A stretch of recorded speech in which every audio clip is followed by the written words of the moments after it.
Chapter 33, Plans of Growth. Skills, huh? Vivi said. Sure, skills would probably make us strong, but you're forgetting something. Forgetting what? Lucius asked. His voice echoed from Vivi's core as he continued imbuing her with ether. Another aspect of strength. She swiped another charging fangling aside. Runesmithing. Lucius said, doubtful. Rune swords are cool, but there's a reason ether hunters use spirit blades, and why we use my claws. There's a limit to what rune swords can do. Just like your steel sword is useless now that my claws evolved, every rune sword will eventually be outshined by a spirit's power. Vivi grinned. What? Lucius asked. Me and Grandpa have heard that same line for years, Vivi said. Spirits this, spirits that. The hunters never let themselves be proven wrong. They never gave our rune swords a chance. Our swords were just bought by collectors and hobbyists. Okay, what are you trying to argue? I'm an ether hunter now, Vivi said, and I'm a runesmith. I can smith a rune sword and use it myself. I don't need to convince the hunters when I can prove the power of runesmithing on my own. Lucius didn't sound impressed. Sure, Miss Runesmith, whatever you say. Another fang destroyer lunged at them, but Vivi sliced it in half without even looking. She had been roaming the web-infested caverns for hours, killing anything in sight. Recently, the monsters had become scattered and rare, like something had broken in their minds. A few respawned here and there, but finding any at all was getting difficult. At this point, Vivi could consider the lair cleared. Lucius's ether reserves had grown to 2,112. Lucius must have been thinking the same thing. I think it's time we descend. Vivi nodded. Do you remember the path to the tanker? Lucius said, down. Vivi sighed. She called toward the crawl spaces above. You've been watching us, right? Can you lead us to the fang monster's boss? Eames' pink eyes appeared. She hopped down and nodded 3 times with a determined look, then slipped into another crawl space, signaling Vivi to follow. I'd prefer the larger paths, Vivi said. Eames made a face. Vivi crouched and offered her back. You can ride, just point where to go. The little fiend hesitated but eventually climbed on. From over Vivi's shoulder, Eames pointed down a tunnel. Damned kids, Lucius muttered sourly. With Eames' help, finding the way back to the Fang Destroyer's arena took only minutes. Eames' memory was incredible.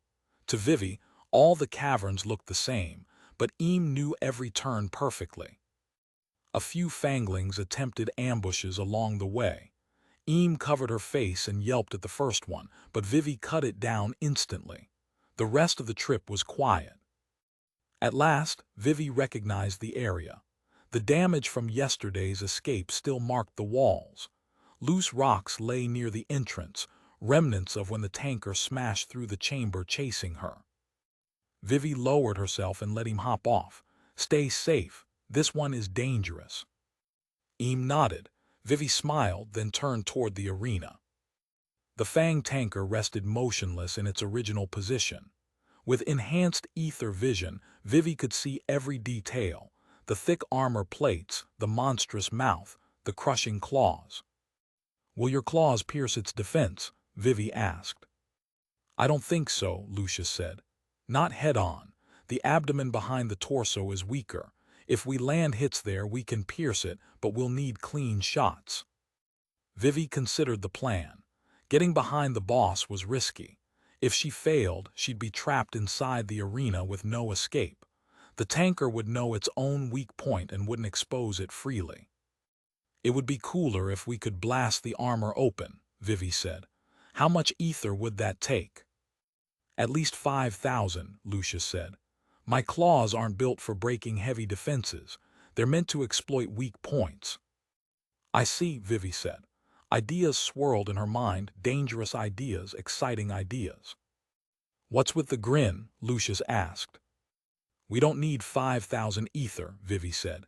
We just need some tools and a smithy. Our firepower will quadruple. Lucius frowned. And where do we find tools? Axbeck's smithy had most of what we need, Vivi said. She turned. Eam, can you take us back to the facility? The most sneaky route possible. Eam stood straight and saluted. The gesture was more cute than serious. She climbed onto Vivi's back again, and their ascent toward Zan began. Vivi was in a surprisingly good mood. It felt like ages since she had last forged a rune sword. Before ending up in Zand, the longest she'd gone without smithing was 20 hours at most.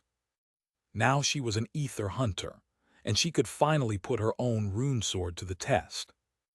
Eam guided Vivi through an endless web of crawl spaces. Vivi didn't complain this time. She trusted the little fiend's memory, even if the cramped tunnels were irritating. Eam didn't take them back to the lake they came from. Good. Diving through piranha-infested water wasn't something Vivi wanted to repeat. Plus, the lake might have been monitored. How many entrances could this cave have? There was the barricaded main entrance. The free dungeon didn't have hidden crawl spaces. Surely the stewards and organizers had checked the cave thoroughly. Right. After several minutes, Eam paused above a drop. She scanned the area carefully, then jumped down. Vivi followed. MMH, Eam said, pointing at the wall. Vivi squinted. The wall looked normal, just a slightly crooked section of stone. What is this? Eam grabbed a small indent. It acted like a handle, but her hands were too tiny to pull it. She tried anyway, to no effect. Then she pointed at Vivi. You want me to pull it? Eam nodded. Okay, Vivi gripped the indent and pulled. Nothing moved, but Eam insisted. Lucius, give me some strength. Ether surged into Vivi's body. She pulled again, harder. Stone ground against stone. The wall shifted. Vivi blinked. It's moving. She kept pulling until a heavy stone slab popped open, revealing a hidden crawl space. Gods, Vivi breathed. Someone built a secret exit. Eam hopped excitedly, then dove inside. Vivi followed, sliding in feet first so she could pull the slab closed behind them. Handles on the inside let her reseal the exit seamlessly. The crawl space was straight and smooth, clearly man-made, maybe crafted by old Nimrods. At the far end, Eam pushed up a trapdoor. She peeked first, then opened it fully and climbed out.